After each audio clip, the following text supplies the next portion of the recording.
जय श्री गणेश दोस्तों। हमारी आज की कहानी है सजा। कहानी अच्छी लगे तो प्लीज चैनल को सब्सक्राइब कर लीजिएगा।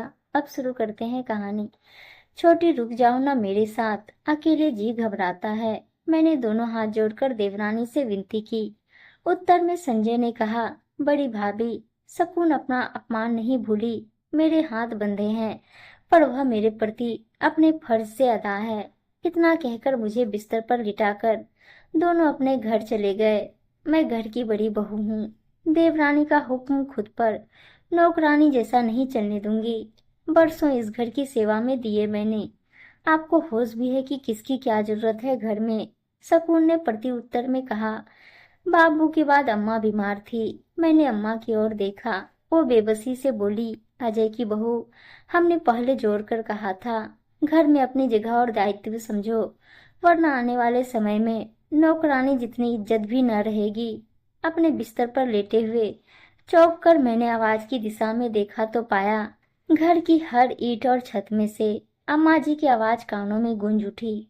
इतने सन्नाटे और घर में खामोशी पसरी होने के बाद भी ये आवाजें तेज से तेजतर होती गई। नहीं, मैंने घबराकर अपने कानों पर हाथ रख लिए, पर उनकी आवाज पूरी ताकत से मेरे कानों को चीरती जा रही थी। इंसान के दुनिया से चले जाने के बाद भी उसकी आवाजें खामोशी में बड़ा शोर करती है। ना चाहते हुए भी कभी अम्मा जी और बाबूजी के बेबस चेहरे मेरे सामने बार बार आते थे। मेरा जमीर मुझे शर्मिंदा करता और मन बार बार मौत की इच्छा करता। पर इस घर में अपने कर्मों का फल भोगने के लिए मेरा जीवित रहना जरूरी भी था। मैं पुष्पलता हूँ, इस वीरान और बेजान से घर में रहने वाली अकेली जीवित और शापित सदस्य। किसी ने सच कहा है कि हमारे कर्मों का हिसाब यहीं होता है और बिना अदा किए रिहाई नहीं मिलती जीवन की कैद से। मैं हमेशा से ऐसी न थी। बेहद लाड़ दुलार में पली रूप कविता, जिसे अहम भी था अपने रूप का।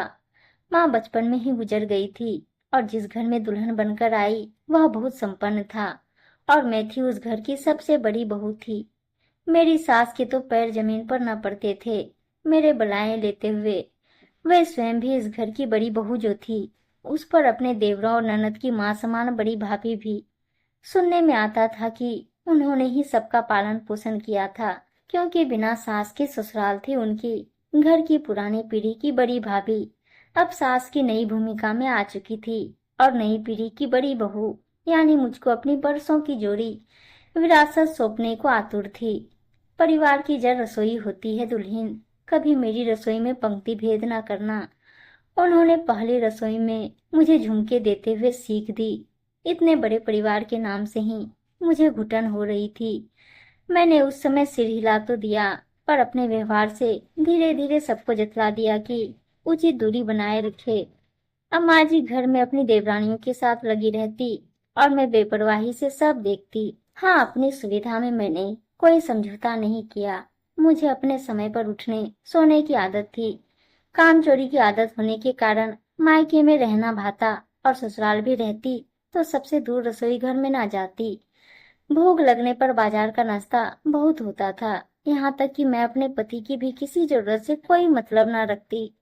धीरे धीरे घर वाले मेरे लापरवाह रवैये से मुझसे दूर होने लगे। मुझे अपने पति अजय की भी विशेष तमन्ना न थी। मेरा रूप उन्हें पास ले ही आता था। कुछ वर्षों में मैं एक एक करके 3 बच्चों की माँ भी बन गई, पर वो भी मेरी तरह संयुक्त परिवार की जिम्मेदारी बन गए अम्मा की। मेरे रवैये पर कोई अंतर न आया। अजय अब घर कम आते, पर मुझे फर्क न पड़ता। एक दिन अम्मा ने मुझे समझाते हुए कहा, अपने पति की कदर करो, बहुत समय रहते, हम जिंदगी भर नहीं रहने वाले। हाथ जोड़कर बोली, उसे बांधो घर से, अगर देर से आए तो दरवाजा मत खोलो, घर की जरूरत का एहसास कराओ। मैंने उत्तर में कहा, जैसे आप बड़ी भाभी की भूमिका से निकल ही ना पाई। पूरा परिवार पालने के चक्कर में हम अभी अपनी जिंदगी नहीं जिएंगे तो कब जिएंगे। उस दिन के बाद अम्मा ने चुप्पी साध ली। सारे देवर शादी के बाद बाहर रहने लगे, एक को छोड़कर। देवरानी ने पहले कर्तव्य निभाए, अपने और मेरे हिस्से के भी। अब धीरे धीरे अधिकार भी उसके हिस्से में जाने लगे। न अजय के बहके कदम संभले और न मेरा गैर जिम्मेदाराना रवैया। पहली बार बाबू के दुनिया से जाने के बाद मेरी आंख थोड़ी खुली तो समझ में आया कि उनके साथ त्याग करके अम्मा ने क्या कमाया था। उनकी बात काटने का साहस किसी में न था, पर बाबू के जमाने वाला ऐसो आराम अब न था। मुझे भी अब परिवार की जरूरत के लिए कमरे से बाहर निकलना मंजूर होने लगा था। अब मुझे कमी के साथ असुरक्षित भी महसूस होने लगा था। मुझे बड़ी बहू होकर देवरानी के आदेश पर चलना मंजूर न था। उसको मैंने लड़ झगड़ कर बंटवारा और घर खाली करने पर मजबूर कर दिया। एक चाकू लेने की भी मोहलत न दी। पहली बार घर छोड़ते वक्त अम्मा ने कहा, बड़ी भाभी, माँ दाखिल होती है, छोड़ दे संजय, तू सब कर लेगा। पहले अजय हाथ से गए, फिर रूप, उसके बाद बच्चे भी हाथ से फिसलते गए। उन्हें तो मैंने रोटी को भी तरसा रखा था। सब कम उम्र कमाने गए तो लौटे ही नहीं। मैंने किसी के प्रति कोई फर्ज निभाया ही कब था।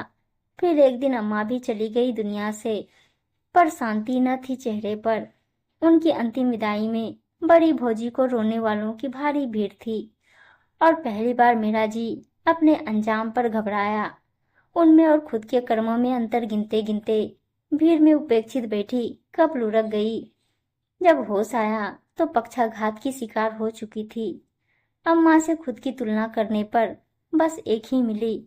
हम दोनों ही ओहदे में बड़ी भाभी थे, अंतर कर्तव्यों का था।